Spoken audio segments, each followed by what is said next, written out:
El Ministerio Internacional Nueva Vida en Cristo presenta Momentos de Reflexión, un mensaje para su vida diaria, con el pastor Misael Ocampo Rivera. Bienvenidos. Hola amigos, cordialísimo saludo. Bienvenidos a la reflexión en el día de hoy. Pasamos al capítulo 2 de Segunda de Pedro y va a seguir hablando acerca de los falsos maestros y los falsos profetas. Por eso es importante tener en cuenta y hacer el seguimiento de estos pasajes sin premura, leyendo, porque es la lucha. Desde el Antiguo Testamento hubo profetas falsos y Dios habló duro contra ellos y dio señales evidentes de lo que debía suceder con ellos para que se descubrieran que eran falsos profetas.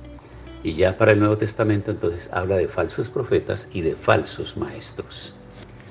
Pero hubo también falsos profetas entre el pueblo, como habrá entre vosotros falsos maestros, que introducirán encubiertamente herejías destructoras y aún negarán al Señor que los rescató, atrayendo sobre sí mismo destrucción repentina. Y muchos seguirán sus disoluciones, por causa de los cuales el camino de la verdad será blasfemado. Y por avaricia harán mercadería de vosotros con palabras fingidas. Sobre los tales ya de largo tiempo la condenación no se tarda y su perdición no se duerme. Porque si Dios no perdonó a los ángeles que pecaron, sino que arrojándolos al infierno los entregó a prisiones de oscuridad para ser reservados al juicio, y si no perdonó al mundo antiguo, sino que guardó a Noé, pregonero de justicia, con otras 7 personas, trayendo el diluvio sobre el mundo de los impíos, y si condenó por destrucción a las ciudades de Sodoma y de Gomorra, reduciéndolas a ceniza y poniéndolas de ejemplo a los que habían de vivir impíamente, y libró al justo Lot, abrumado por la nefanda conducta de los malvados, porque este justo que moraba entre ellos afligía cada día su alma justa, viendo y oyendo los hechos inicuos de ellos. Sabe el Señor librar de tentación a los piadosos. Entonces aquí se despacha el apóstol Pedro a hablar, a desenmascarar a estos falsos profetas. Y en este capítulo Pedro describe en detalle a los falsos maestros para que los cristianos reconocieran siempre sus características y sus métodos. El pecado más grande de quienes rechazan a Cristo y la obra más condenatoria y perniciosa de Satanás es la falsificación de la verdad y el engaño que producen sus víctimas. Nada es más perverso que afirmar que se habla en nombre de Dios para la salvación de las almas, cuando en realidad se habla por incitación de Satanás para condenación de los oyentes. Y la expresión entre el pueblo alude en el Nuevo Testamento a Israel. El punto de Pedro es que Satanás siempre ha tratado de infiltrarse en grupos de creyentes con los engaños de los falsos maestros.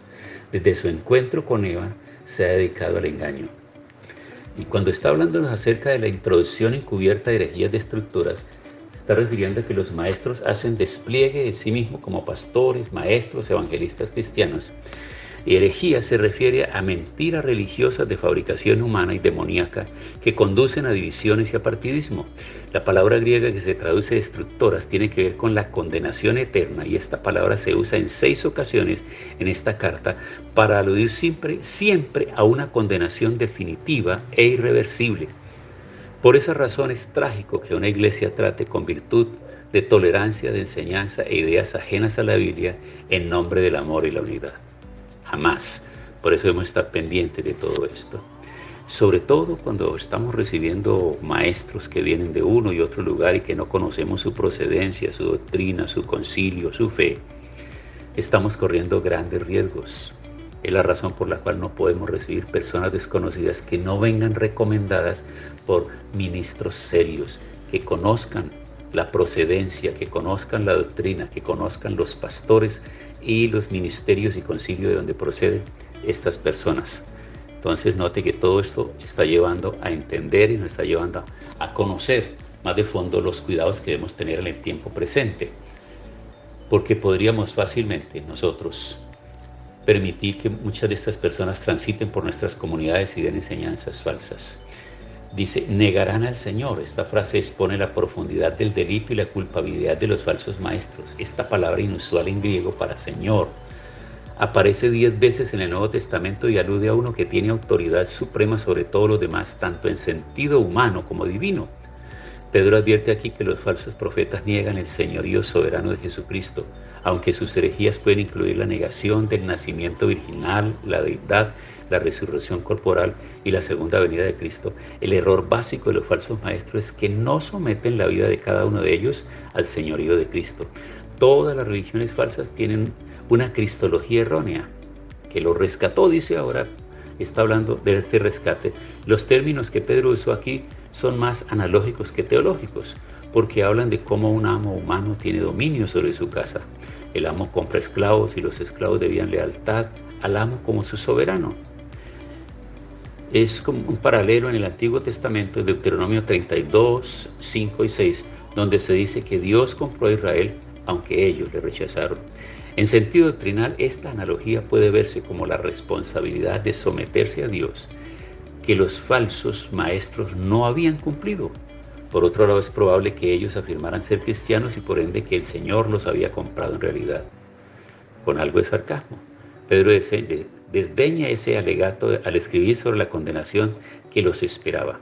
Así pues, este pasaje describe el carácter siniestro de los falsos maestros que declaran a Cristo, pero niegan su señorío sobre la vida de ella. Y entonces está mencionando la destrucción repentina, y se refiere a su muerte física o a su juicio en el regreso de Cristo. Luego ya en el versículo 2, muchos seguirán sus disoluciones. Muchas personas profesarán ser cristianos, pero negarán el señorío de Cristo sobre la vida de cada uno de ellos, al negarse a vivir como siervos obedientes a Cristo y su palabra, y seguir en cambio los deseos de la carne, el mundo y el diablo. Por trágico que sea, esos cristianos nominales serán incluidos en la condenación a la que el Señor someterá a los hipócritas en el juicio. Por eso es importante tener en cuenta todo esto. El verso 3 está hablando acerca de la avaricia que harán mercadería, es decir, codicia fuera de control. Y Pedro observó que el motivo subyacente de los maestros falsos no era el amor a la verdad, sino el amor al dinero. Explotaban a las personas con sus mentiras, y sobre los tales la condenación no se tarda. El principio de que Dios va a condenar a los falsos maestros quedó establecido en la eternidad pasada y se repitió a lo largo del Antiguo Testamento, por lo cual no se tarda, en el sentido de que no ha perdido vigencia ni eficacia. Tiene la misma potencia y se hará realidad, y su perdición no duerme. Pedro personifica la destrucción como si fuera un verdugo que está despierto y alerta, listo para actuar en cualquier momento, debido a que Dios es por naturaleza un Dios de verdad. Él juzgará a todos los mentirosos y engañadores.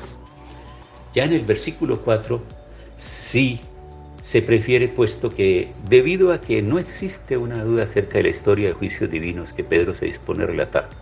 Los versículos del 4 al 10 son una frase prolongada donde la conclusión de la cláusula, puesto que comienza a partir del verso 9 para evitar que alguien creyera que Dios es demasiado amoroso y misericordioso como para juzgar a los falsos maestros y perversos seguidores engañadores. Pero ofrece 3 ilustraciones poderosas de juicio divino sobre los malos en el pasado. Estas ilustraciones sientan el proceso y el precedente para el juicio futuro y final sobre los mentirosos y los engañadores. Aunque Dios no se compadece en la muerte de los malvados, Él debe juzgar la maldad porque su santidad así lo requiere. Luego se refiere a los ángeles que pecaron.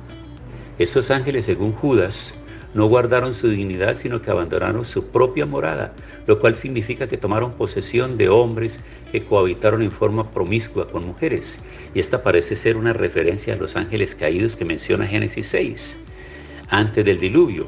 Y al dejar estado normal para desear las mujeres, entonces, antes de la destrucción de Sodoma y Gomorra, viene sobre ellos esta situación. Y aquí menciona, y Judas en el capítulo 6 dice, arrojándolos al infierno. Pedro presta una palabra de la mitología griega para aludir al infierno. Y los griegos enseñaban que el Tartarus era un lugar más bajo que el Hades, reservado para los seres más perversos de todos, entre humanos, dioses y demonios.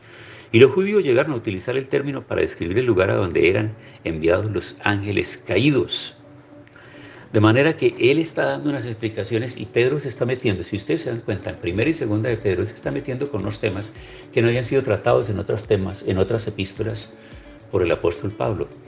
Recuerda que en la primera epístola él estaba hablando de que Jesús descendió a las partes más bajas y que le habló a los espíritus cautivos.